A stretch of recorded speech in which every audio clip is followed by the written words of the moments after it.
In a previous video, I mentioned the benefits of run and gun filmmaking and how it could really improve your work based on the fact that it's really unpredictable and you basically have to think on your feet, quite literally.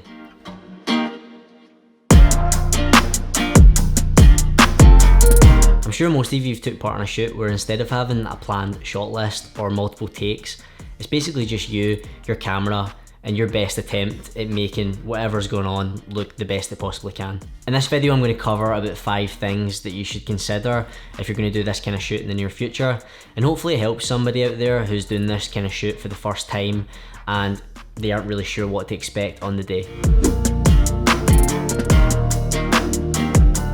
The first thing you're going to need to do before you even arrive on the shoot is know your camera. Throughout the day, you're probably going to find that you're going to have to use different frame rates, different shutter speeds, ISO, white balance. That stuff's going to change throughout the entire shoot. When I shoot these kind of events, I personally like to shoot between 4K at 25 frames per second and 1080 at 120 frames per second. Luckily for me, my camera allows me to set 2 custom presets that I can dial in before the shoot.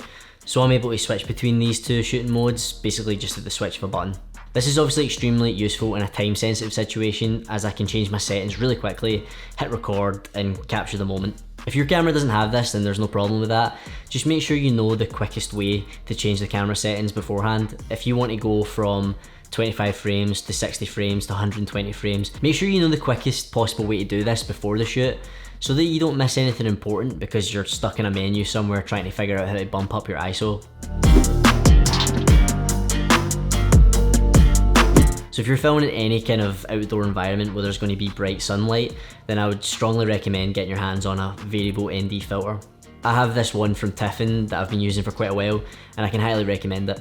If you're going to be going between bright sunlight, shade, and then maybe indoor lighting, having a variable ND will allow you to cut the amount of light that's coming into your camera or add a little bit more in so that you can get the correct exposure no matter what the lighting conditions are like. You can do this basically by turning the filter itself, and it means you'll avoid having to change any of your camera settings. Again, this is massive when you're in a rush, and think of it as a way of being able to maintain a good exposure when you're moving between bright and dark areas.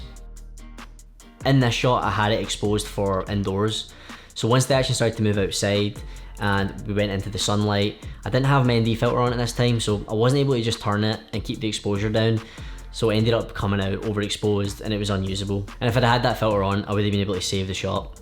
Remember that in this type of shoot, we're trying to get the best looking shots as quick as and effective as possible, so get yourself an ND filter because it can really save you and it'll help you get those shots the way you want them.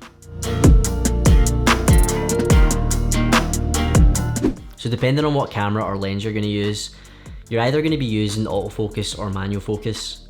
Now, a lot of people will say to avoid using autofocus because if you need to nail focus on something, you don't really want to run the risk of your camera deciding where that focus goes, as you know, if something moves across the screen and it takes focus away from what you want to be in focus, that could ruin your shot. I think you should be able to use both. I think that you really should know the difference between the both and be able to determine shot by shot when to use autofocus and when to use manual focus. When I'm doing these kind of shoots, I frequently jump between the two. If you know exactly where your focus needs to be, then definitely use manual focus to lock in that focus, and then you know nothing really is going to interfere it. But once movement starts coming into your shot, if your subject starts moving or if you know you need to move with the subject, you could quickly lose focus. This is when you might want to try and use autofocus. If you're doing all this by yourself and you don't have anyone there to pull focus, then sometimes I'll allow the camera to, pull its own focus and I'll set what I want it to track. And a lot of these cameras do a good job in holding that focus. It especially works well if you're at a wide focal range. Obviously this works better depending on what camera and what lens you have, but if your setup does allow for this, then definitely get used to using it. Autofocus isn't perfect, but if something's moving fast and you don't have time to pull the focus, it can really save you. This might be a little bit confusing for some people because it seems a wee bit contradictory to tell someone to use one over the other. Both have their benefits, and I think you really should learn to use both because with some experience you should be able to look at a shot and sort of determine for yourself on a shot-to-shot basis which one to use to get the best results.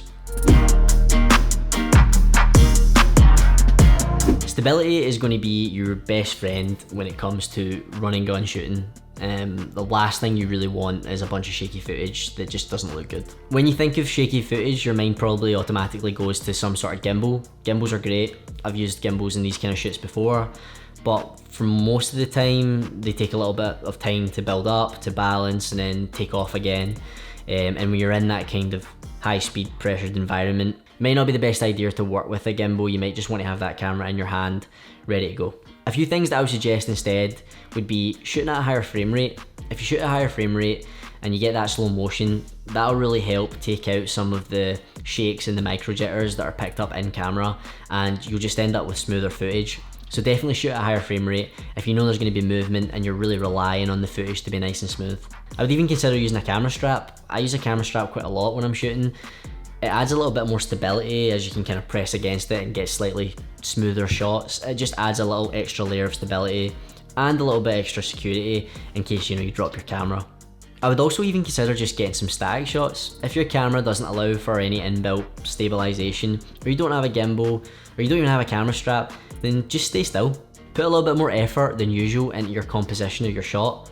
Think about what's in the foreground, think about what's in the background, get wider shots, and then move in a little bit closer to get more of the emotional up close shots. But you can do this if you just put a little bit more time and effort into the composition of the shot. Lastly, I would consider using a zoom lens. I think that using a zoom lens is way more versatile than a prime lens in this kind of shoot. I personally use a 20-40-105, and I've said a few times on this channel how much I like the lens and how much I think it's a great versatile lens for these kind of shoots. Being able to punch in and capture certain moments, certain emotions from a little bit further away is so ideal, because these things sometimes only happen once and you may not be able to pick up on them with wider shots, and you also might not be able to get close enough to the subject as you'd like. So having that zoom, being able to do that from a little bit further back, that would probably be the most important thing for me, having a lens that can do that.